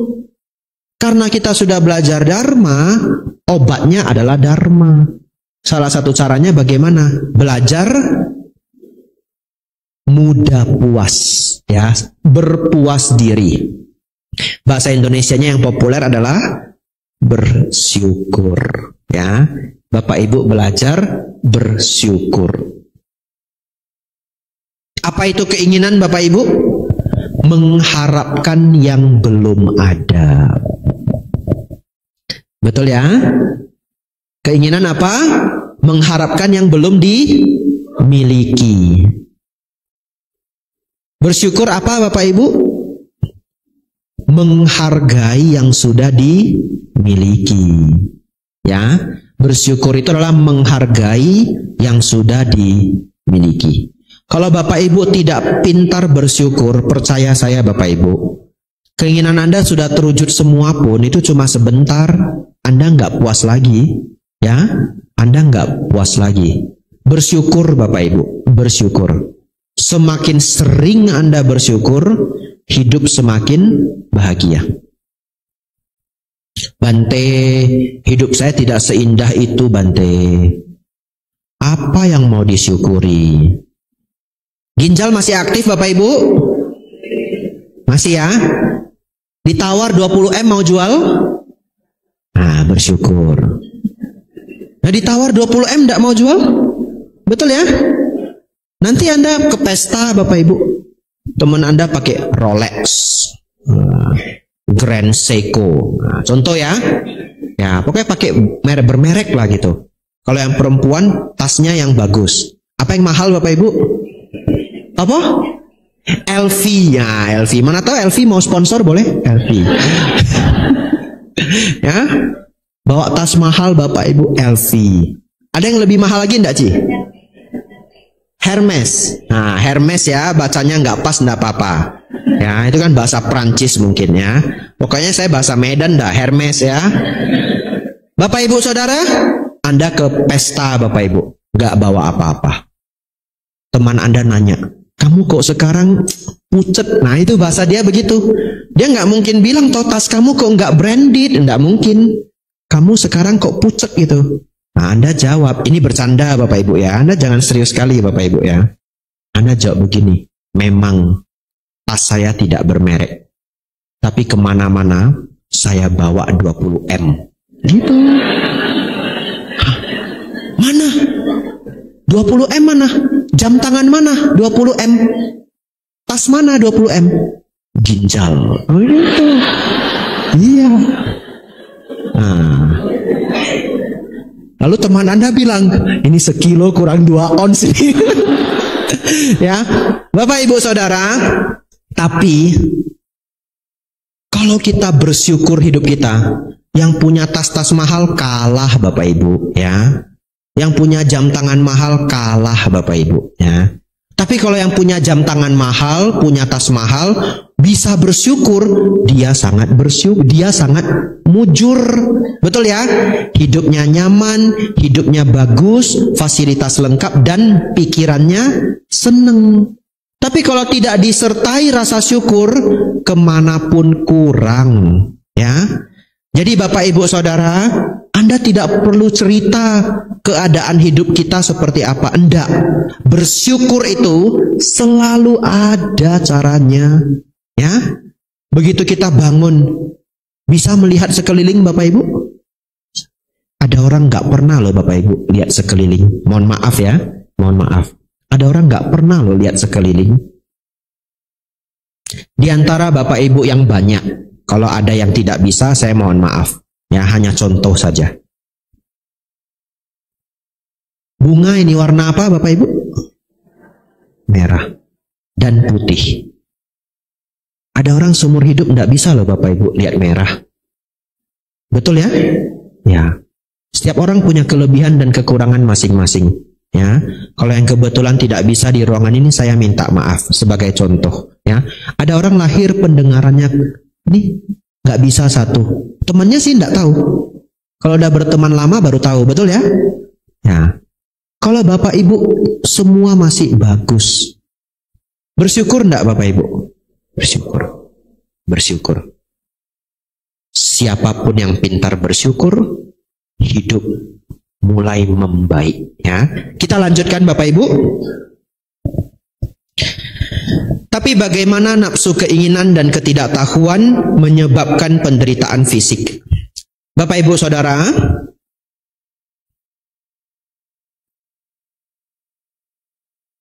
untuk paragraf ini Anda boleh kasih bintang ya.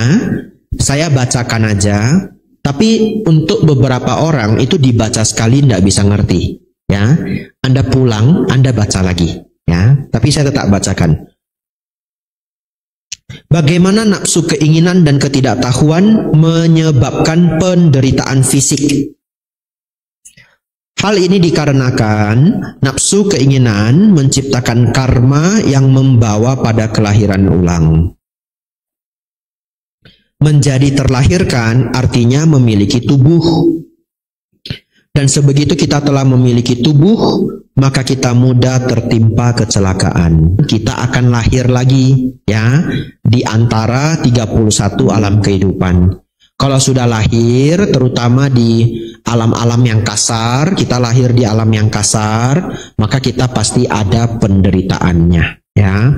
Minimal apa Bante? Lapar. Minimal apa? Haus. Minimal apa? Sakit karena sesak buang air ya. Sesak buang air kecil, sesak buang air besar, itu udah minimal sekali. Betul ya? Kita sudah jaga sebaik mungkin, kadangkala kita terperangkap tidak bisa buang air kecil ya. Anda kalau ikut Damayatra, sudah ya Damayatra saya dengan grup Banjarmasin ya. Ya, ini untuk yang lain ya, dan ini direkam juga. Saudara-saudari kalau kelak ikut Damayatra ke India, ingat ya, sebelum masuk tol, Anda buang air kecil dulu. Ya, jangan sok-sokan. Kenapa Bante? Di India masuk tol itu sudah nggak ada toiletnya. Ya, jauh Bapak Ibu toiletnya. Ada kadang ada rest areal tapi jauh. Dan sebenarnya bukan karena jauh saja. Di India itu tolnya cuma boleh kecepatan 80 km per jam. Itu maksimal. Jadi supirnya jaga di 75. Anda stres Bapak Ibu. Anda sudah sesak. Anda bilang sama Pak supir, dia santai aja. No toilet, no toilet. Lalu Anda stres sendiri, kenapa? Kecepatannya sama. Anda stres toh? Kalau nggak dikasih tahu, Anda mikir, sudah tahu saya sesak, balap kenapa? Nggak bisa balap Bapak Ibu, kandas sudah 75 km per jam, dia udah nggak berani naik. Nah, kita datang lagi 2 kali, datang lagi 3 kali, jawabannya sama. No toilet, no toilet. Tapi dia nggak mau balap ya. Jadi Bapak Ibu Saudara, kalau nanti ke India entah kapan, begitu tahu mau masuk tol, kurangin minum. Cepat-cepat ke toilet ya. Semoga Anda semua cepat-cepat berdamayatra ya. Sadu, sadu, sadu ya. Lanjut Bapak Ibu Saudara. Jika nafsu keinginan adalah penyebab penderitaan, apakah kita tidak boleh berjuang untuk hal apapun? Ini bagus Bapak Ibu ya, ini pertanyaan sejuta umat. Di sini Sang Buddha membedakan antara keinginan yang disertai kotoran batin, tanha, dan ketidaktahuan, awija, dengan keinginan yang tidak disertai kotoran batin dan tanpa kebodohan, canda. Jadi intinya Bapak Ibu, sebelum lanjut saya baca, keinginan dalam agama Buddha itu ada 2 ya. Satu yang baik, satu yang buruk. Yang buruk namanya tanha ya. 10 menit terakhir Bapak Ibu ya. Yang buruk namanya tanha. Yang baik namanya canda. Yang baik seperti apa Bante? Kita lanjut membaca. Hal-hal seperti keinginan untuk mencapai nibbana, menjadi orang tua yang baik, teman yang setia, rakyat yang bertanggung jawab, adalah contoh keinginan yang disertai dengan pengertian dan menghasilkan kebaikan, bukan penderitaan.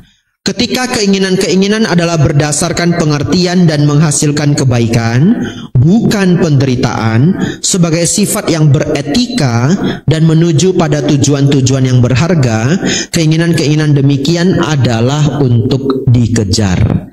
Bapak Ibu Saudara-saudari, hari ini kita jadi pinter, umat Buddha harus tahu, jangan mengatakan umat Buddha tidak boleh ada keinginan, hati-hati ya. Jangan mengatakan begitu. Yang tidak boleh itu keinginan yang buruk, keinginan yang jahat. Kalau Anda mengatakan umat Buddha nggak ada keinginan kok, itu namanya batu bata. Ini batu bata tidak ada keinginan Bapak Ibu. Ya, ya. Jadi Bapak Ibu Saudara, umat Buddha ada keinginan, tetapi kita mengusahakan keinginan-keinginan kita yang baik-baik. Ya, saya pernah dulu Bapak Ibu sudah lama. Ada yang nanya ke guru, gurunya siapa Bante? Ah, jangan tahu. Anggap aja guru ya. Gurunya apa? Jangan tahu. Ditanya, guru, jadi kalau kita punya keinginan untuk mencapai nibbana itu juga kotoran batin. Karena guru itu ngomong di depan, semua keinginan itu adalah kotoran batin. Semua keinginan itu buruk, muncul kemelekatan. Muridnya pinter, muridnya nanya, guru, jadi kalau saya berkeinginan untuk mencapai nibbana, itu juga kotoran batin. Gawatnya, gurunya juga menjawab, iya. Ya, itulah sebabnya Bapak Ibu belajar dasar yang bagus itu sangat penting. Harusnya kita mengerti keinginan itu ada 2, yang jahat dan yang baik. Yang jahat namanya tanha, yang baik namanya canda. Bapak Ibu Saudara, jadi jawaban itu keliru ya. Kalau ada yang mengatakan, Bante saya punya keinginan jadi biku, berarti saya buruk ya karena ada keinginan. Tidak, itu keinginan yang baik. Ingin jadi samanera Bante, ingin ikut dhamma kelas, ingin anak saya sukses, Bante saya ingin jadi dokter dan sebagainya, luar biasa. Yang tidak boleh apa Bapak Ibu? Terlalu terobsesi Ya, walaupun keinginan itu baik, kita terlalu terobsesi, kita jatuh ke keserakahan. Kenapa? Karena bisa duka. Ya, terlalu kepengen, tiba-tiba nggak dapat, error Bapak Ibu. Ya, oleh karena itu nikmati prosesnya, disiplin, ya, punya kebiasaan yang baik.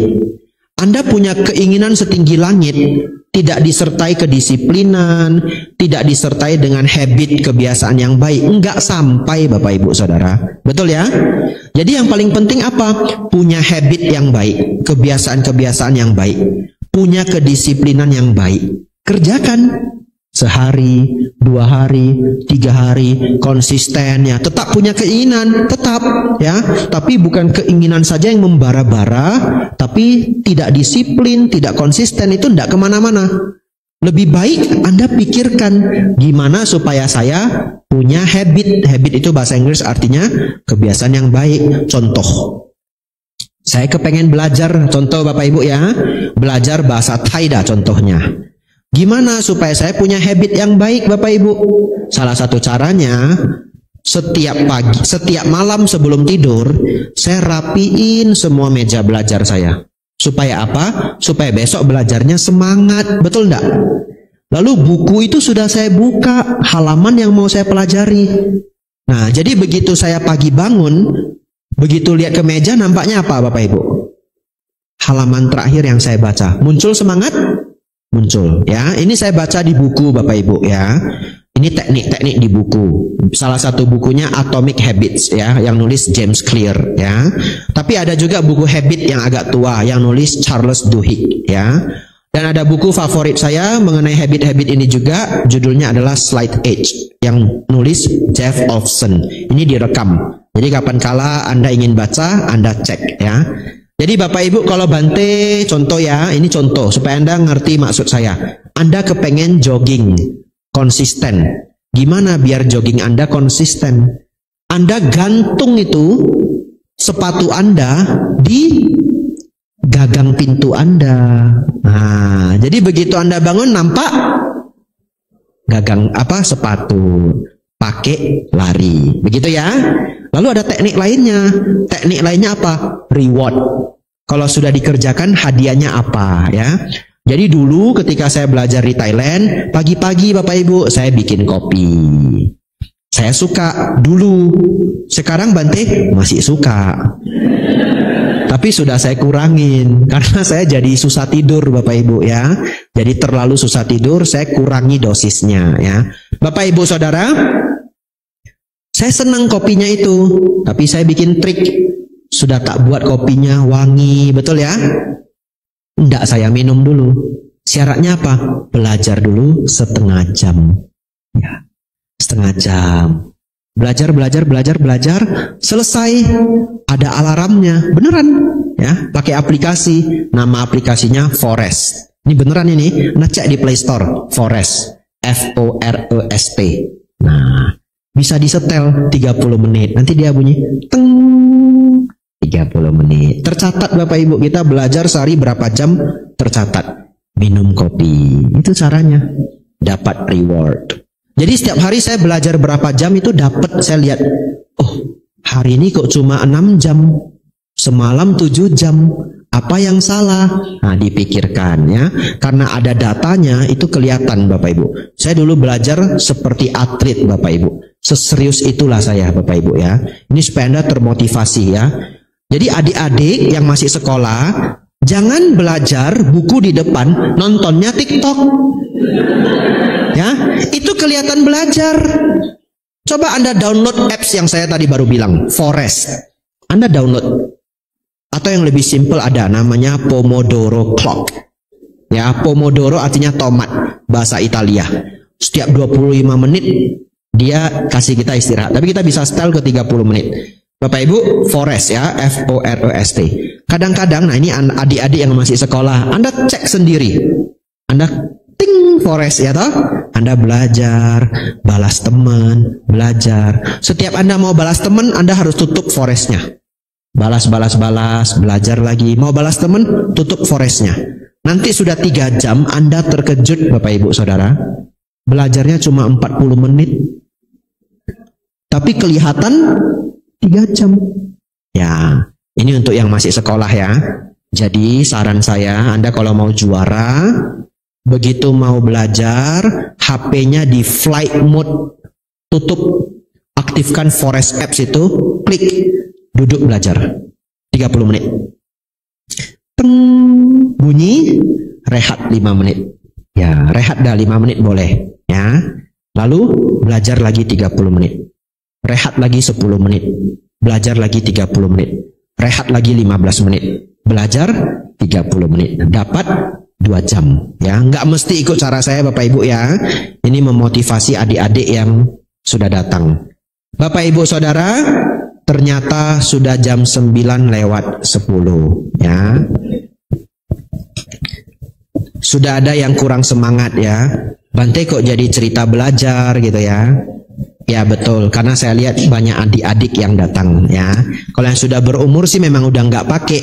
Tapi siapa tahu yang baru saya sampaikan yang cuma 7-8 menit tadi membawa beberapa adik-adik Banjarmasin ini kuliah sampai ke Tokyo University kelak. Betul enggak? Kita enggak pernah bisa tahu ya. Adik-adik yang duduk di belakang itu dia dengar beneran. Oh kata Bante kalau belajar HP di flight. Serius belajar dulu. Kelak adik itu nanti kemana? Ke Jerman. Kelak adik itu kemana? Ke Osaka. Ya toh? Kita tidak pernah tahu ya. Ada satu Romo Bapak Ibu Saudara. Saya tidak sebut namanya karena saya tidak permisi. Anaknya sangat luar biasa. S1 Jepang. Beasiswa. S1.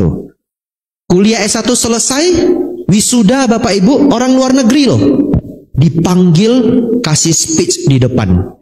Nilai terbaik dari semua pelulus. Ya. Umat Buddha kita Bapak Ibu, anak dari salah satu Romo. Saya kasih clue lah, petunjuk. Romonya terkenal gitu ya. Ya. Yang mana Bante? Cuma bisa ngomong sejauh itu. S1 selesai, beasiswa, nilai terbaik, lanjut S2. S2 kemana Bapak Ibu? Jerman. Ya, beasiswa. Selesai lagi, lulusan yang bagus. Lanjut S3.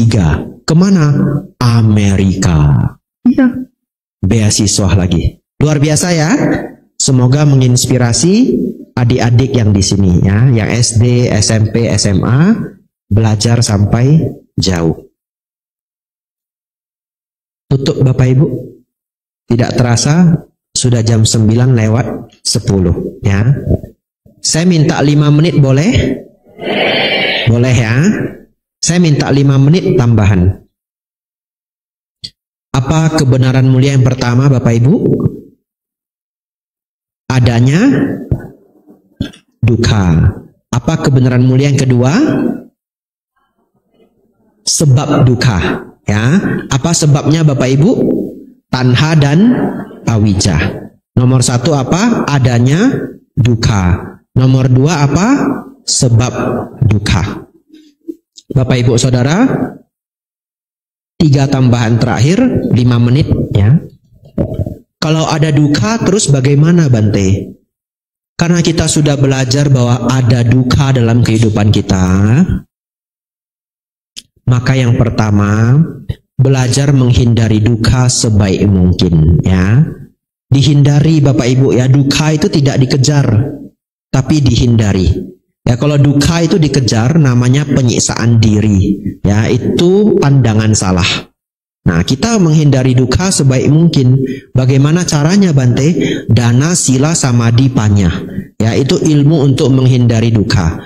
Kok bisa Bante? Ya kalau kita merawat 5 sila kita tidak ganggu siapapun. Kita tidak ada musuh ya. Kalau kita senang membantu kita banyak teman ya.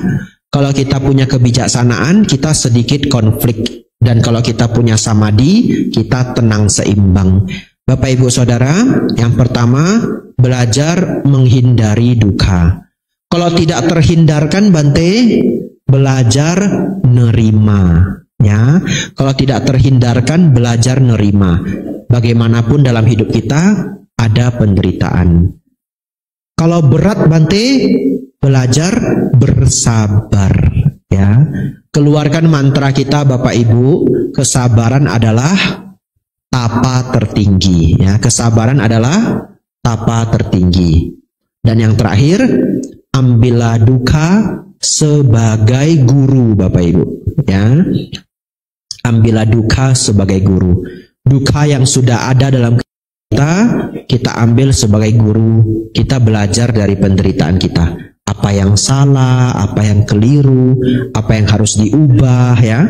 Dan Sang Buddha mengatakan, barang siapa melihat duka, ia melihat Dhamma. Dan barang siapa melihat Dhamma, ia melihat Sang Buddha. Ya, itu 3 terakhir Bapak Ibu, ya, karena belum 5 menit, saya ulangi lagi sampai 5 menit. Ya, biar hafal Bapak Ibu. Kenapa saya kalau mengajar itu saya ulang-ulang. Karena saya setiap hari menghafal Bapak Ibu. Saya setiap hari menghafal. Saya sangat suka menghafal. Jadi saya tahu kalau Anda tidak hafal, minggu depan lupa. Ya. Jadi kalau saya ulang, nyantol Bapak Ibu 70%, lumayan, ya. Tahun depan lupa juga. Ya. Apa nomor 1 Bapak Ibu? Menghindari duka sebijaksana mungkin. Apa nomor 2? Nerimo, ya. Kalaupun tidak terhindarkan, ya sudah, kita terima. Kalau berat Bapak Ibu, bersabar, ya. Jadi nomor 2 itu nerima dan bersabar. Apa yang ketiga Bapak Ibu? Mengambil duka sebagai guru. Mengambil duka sebagai guru. Saya tutup dengan kalimat seorang pinter, namanya adalah Naval Ravikant Bapak Ibu, ya. Dia triliuner dari Amerika. Dia sudah pensiun, dalam artian sudah tidak banyak kegiatan. Dia setiap hari membaca buku. Dan dia sangat senang dengan ajaran Sang Buddha. Tetapi dia seorang pemikir modern, ya. Jadi dia suka campur-campur adukkan ajaran A, B, C, dan D. Tetapi dia pernah mengatakan satu hal yang sangat baik. Dia mengatakan bahwa skill terbaik di kehidupan ini adalah we can always see the bright side on everything. Itu. Ya. We can always see the bright side on everything. Penerjemahannya besok malam. Ya. Ya. Penerjemahannya apa Bapak Ibu? Kita harus selalu bisa melihat sisi terang dari segalanya, ya. Melihat sisi terang dari segalanya. Itu sulit Bapak Ibu, tapi dia bilang apa? Paksain. Itu kata dia, paksain. Lalu orangnya nanya, kalau nggak ketemu, cari sampai dapat. Aneh ya? Cari sampai dapat. Ternyata kalau Anda mengalami sesuatu yang sial, yang tidak beruntung, yang tidak nyaman, see the bright side. Lihat sisi terangnya. Nggak ketemu, cari sampai dapat. Ya, saya pernah ketinggalan pesawat Bapak Ibu. Ya, kalau hanya bersedih tidak ada gunanya. Ya. Lalu bagaimana see the bright side? Lihat sisi terangnya. Ketinggalan pesawat, terangnya apa? Jadi kapok. Betul enggak? Iya, jadi kapok. Untung masih ada pesawat pagi besoknya. Coba kalau tidak ada pesawat pagi besoknya. Coba kalau satu ketika saya tidak bisa hadir acara sangat besar. Yang bahkan wali kota hadir atau gubernur hadir. Atau bukan masalah pejabat dah. Talk show gitu. Sudah sewa hotel dan sebagainya. Tidak ada penerbangan lainnya. Gawat enggak Bapak Ibu? Ya mending saya ketinggalan pesawat di hari itu. Biar kapok saya. Ya. Sejak itu Bapak Ibu kalau duduk ini pesawat belum terbang. Sudah waktunya saya dengerin setiap pengumuman. Dulu setiap pengumuman saya nggak dengerin. Rupanya dia pindah gate Bapak Ibu. Itu pesawat kadang pindah gate, ini beneran. Ya, terbang dia sudah. Caicien katanya. Sayonara. Ya, karena sudah lewat 5 menit, tidak mau saya paksain lagi Bapak Ibu ya. Anumodana semuanya. Bawa pulang Dhamma yang indah ini, selalu bisa melihat sisi terang dari segalanya. Besok kita lanjut belajar. Sabe sata bawantu sukitata. Semoga semua makhluk hidup berbahagia. Sadu, sadu, sadu.